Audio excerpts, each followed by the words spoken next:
Hello everyone. This is update for April 17th through 20th, 2022, days 53 through 56 of the war, middle of the date update. Sorry, my voice, I got sick and I don't have a good voice right now. And I would like to inform everyone that I will resume regular and normal updates every day on Friday, and I will be responding to questions in the comment or comments in the comment section. So everything will resume on Friday. With having said that, let's actually look what's going on the front lines, and let's start with Kiev Defense Group. So we discussed before three of the brigades here in Ukrainian brigades are staying somewhere in Kiev, in Chernigiv area. So it's first Tank Brigade. We also identified the 10th Brigade is also staying in that area. And then 58th Brigade is staying in this area. So as we mentioned before, 14th Brigade went to Mykolaiv front line, and the 72nd, we still don't know where they are. In terms of Russian true units, we identified the 21st Brigade is actually participating in the Izyum bridgehead group, as well as probably regiment or battalion size units from 144th Division. What this really means is actually it tells us that a Russian command is pulling troops from everywhere as they can, so they really scramble, and they pulling units from the quiet lines of the front to be able to push through here, where it's in Izyum, where it's extremely important. It's not a sign of strength by any means, and as we discussed before, at this point, for Russia to be successful, they really need to rebuild this Kiev West group and Kiev East group in order to continue this war. Otherwise, it will be a static, more or less, will turn into more or less static position for a while.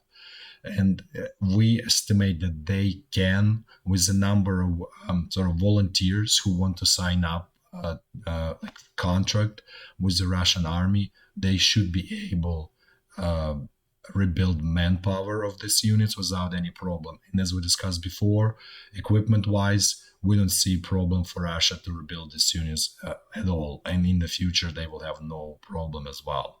So it's really a question of the manpower. And for now, for this kind of turn in the game, they have manpower to rebuild these units. However, we don't think they will have, if this attempt to cut this Donbass salient fails, they will not be able to have enough volunteers for a second attempt, and for that reason, we believe they will declare war on Ukraine and will start full-scale mobilization. We don't know if that's going to go, when it will happen, but potentially could be if this war continues and there is no agreement, which we don't think it's going to happen, given that Ukraine is pretty firm that it wants its territory back. It will not concede anything to Russia, including it will not concede Crimea here. So that really means, and if Russia loses Crimea, it's an extremely vulnerable position to the Russian political top, and they will never agree to that either. So it does look at this moment that the war will continue. And for that reason, Russia is continuing to build casus belli by claiming that Ukrainian troops are shelling Russian villages along the Russian-Ukrainian border in Kursk region. This is Kursk region, and in Belgorod region. So that's the situation here. Let's actually now walk through front lines and see what's going on there. So first we'll look at Kharkiv. Here everything is quiet, static. There is no, it's just skirmishes, small size skirmishes. What is really going on is really heavy shelling by the Russian side in attempt to soften Ukrainian defenses just for the future attack, which if Russia continues this war, Kharkiv is a major objective for them as well. So for that reason, because it's quiet for now, Russian command was able to pull some of the units from the 144th Division and threw them towards Izyum bridgehead. So as we discussed, that's clearly not this. It means that they're scrambling for more troops, and they out of available resources to push to break out from this bridgehead. So, so if we look right now here, so there is 81st Brigade, 93rd Brigade is actually now also here. So we will update maps as we discuss. We're not updating maps because we don't have time. And the 3rd Tank Brigade and then 95th Brigade are here. So the problem here in general is that um, Ukraine is paying very high price in terms of human lives, like the soldiers' lives, to stall Russian advances here. And what the brigades here, 93rd and 95th, one of the better ones. So that's also very high toll in terms of quality, not only quantity. So there is a sort of stalemate here, and it doesn't look to us that immediately Russia has enough troops to break out of it, but we'll see. Then we have actually update on this whole area between. This is river called Oskil River. This is here Oskil River, and then this one is Siverskiy Donets, this major river here, as you can see. So this whole we have update on this whole area. So let's actually the point is that actually here like we didn't identify it initially, but this whole area was controlled by Ukrainian troops. There was not much of them, just kind of small strongholds here and there, but it was controlled by Ukrainian troops. And the point is that over starting from 17th, about Russian troops are clearing out this whole kind of corner here between these two rivers out of Ukrainian troops, and it's going on in the process. So we'll look into that in a little bit more detail. This is a situation here in the bridgehead. Again, coming back to it, this is a little bit more correct map here, as you can see about this corner between the rivers, with exception that actually this village of Lozove was under Ukrainian control. So the line was kind of going kind of more like this, not behind Lozove, but this is more correct, and we have a more correct map right now to discuss. But let's just first finish the bridgehead here. So nothing has moved here on bridgehead, and we would like to explain another point here. There's no contiguous front line here. We want to make it clear for everyone. It's kind of fighting along the roads and strongholds. So basically, there is clearly like front line here on this road between Andriyivka and Velika Kamashalacha. There is a front line, short front, stretch of front line here on this road to Barvinkova, which is a major point objective here. There is probably almost no front lines here between the roads. So basically, this is another major road here towards Slavyansk here. So this is main kind of like where the fighting is happening.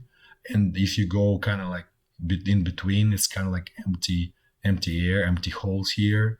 And for that reason, actually, both sides uses to do kind of like attacks on the other ones from the rear. So, for example, there was a report by Russians that the Ukrainian group of, I think, 8 soldiers, basically 2 groups with anti-tank missiles, they moved somewhere here, even towards like south of Izyum, and they were attacking Russian troops, but that group was destroyed because Russians identified them. So basically, what we're trying to say that Russian, reconnaissance group and Ukrainian reconnaissance group and attack groups can be like operating in each other's rear.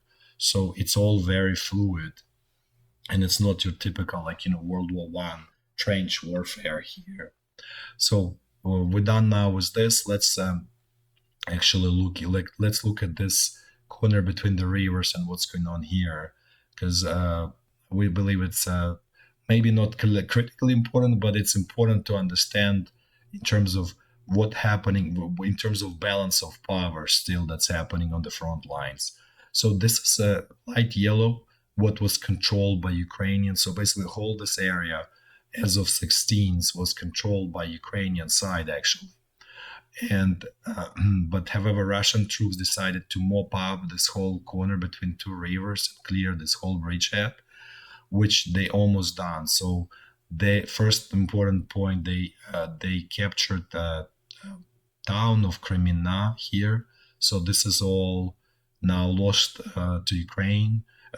Yeah, Ukraine lost that, and now they attacking village of Yampil, and then another one important one is Liman here, but they close to start attack on it. Maybe they are doing it as we speak, because obviously all of this data is somewhat delayed.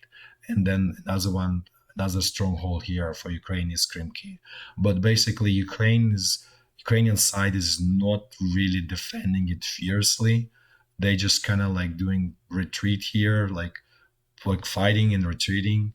And we believe that that in a day or two they will lose all of this eastern side, eastern side of the Siverskiy Donets river, basically this kind of corner that we don't even know how to correctly call it, or call it a bridgehead, Kreminna slash Lozove bridgehead.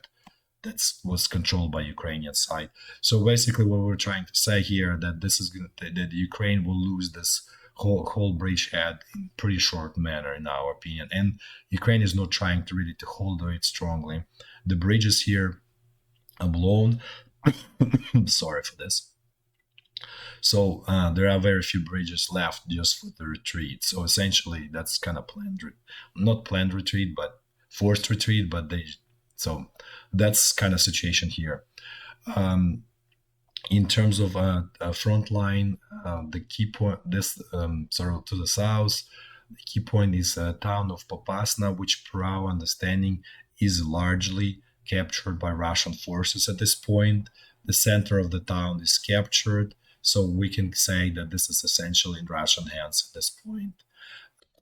In terms of situation on the Donetsk front line, the Ukrainian side claims that it fully recaptured back village of Mariupol, which was about 20-25% captured by Russians. So they managed to push Russians out. We don't have any firm confirmation of this, so this could be false information, but we want to share it with you in case it's true. In terms of this stretch between Velika Novosilka and Vuhledar, there are no changes. Vuhledar and Velika Novosilka as the two major strongholds are still in Ukrainian hands. If we look here a little bit, stretch this from, call it Zaporizhzhia front line. So basically, there is the separation. So 53rd Brigade covers Velika Novosilka here, and that's where the area responsibility for it ends. And then the rest is covered here by militia from Zaporizhzhia region, and it's about this is unit with about one brigade strengths. There are also many other at this point militia units that are coming from the rest of Ukraine here to help with this, and foreign volunteers. As we discussed, we know that there are Chechen volunteers here, but we're pretty sure there are more volunteers here, and including what we're seeing that international volunteers are migrating towards the front lines here and in Mykolaiv region. We don't know where exactly because the area is very similar, so it's hard to identify with any kind of precision. So here is very heavy shelling. Specifically, we believe that the future attack, if Russia will do it, will be between towns of Gulai Pole and Velika Novosilka. So, and as we discussed before, we believe that 35th Brigade, Naval Infantry Brigade, is operating here. So this is Russians apparently defined as the weakest stretch of the front line here between these two towns, and partially probably because technically it's on the edges between two units, 53rd Brigade, and it's either 35th Brigade or militia brigade. So we're unclear, but basically it's kind of here, and if it's militia here, so it's weaker, so it's easier to penetrate. So at this point, the Russian side is heavily shelling this whole stretch, trying to soften the defenses here in preparation for future attack. Now let's move to Mariupol, because we're sure a lot of people very interested in what situation there. From what we're understanding, Russian side kind of cleared out this whole area between, this is called Taganrog, road, this long stretch. So it kind of cleared out this whole area here, but this patch is still kind of held by Ukrainian side. And here we don't have enough information to exactly say where everything is. We do know that front line kind of moved here a couple, like 3 or 4 days ago, kind of more towards this. We don't see any confirmation that the railway station was captured by Russian, because we would immediately see Russian propaganda videos showing the captured railway station. So it's potentially still in the hands of Ukrainian side. But for obviously main center of defense is Azovstal.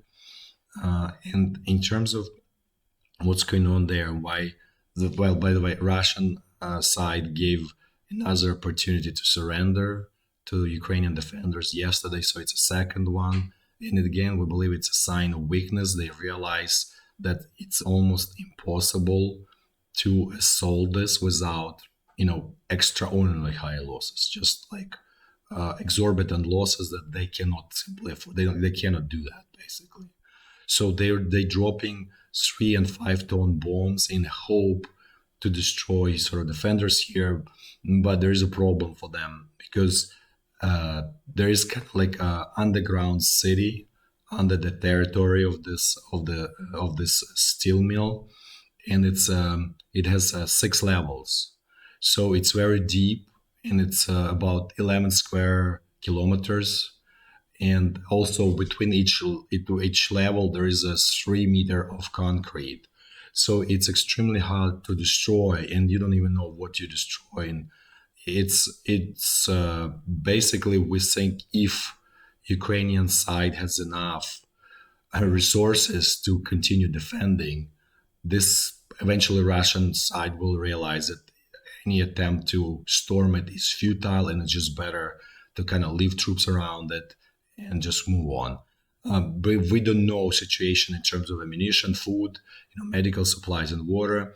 From interrogation of prisoners of war from Ukrainian side, they say that there is a lot of ammunition here stored and there is a lot of food.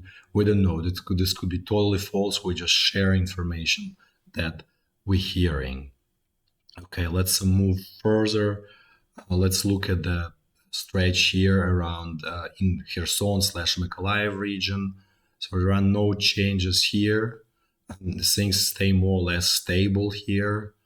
Ukrainian side does not, is not able really to do major offensive in this terrain. As we discussed, it's a flat field.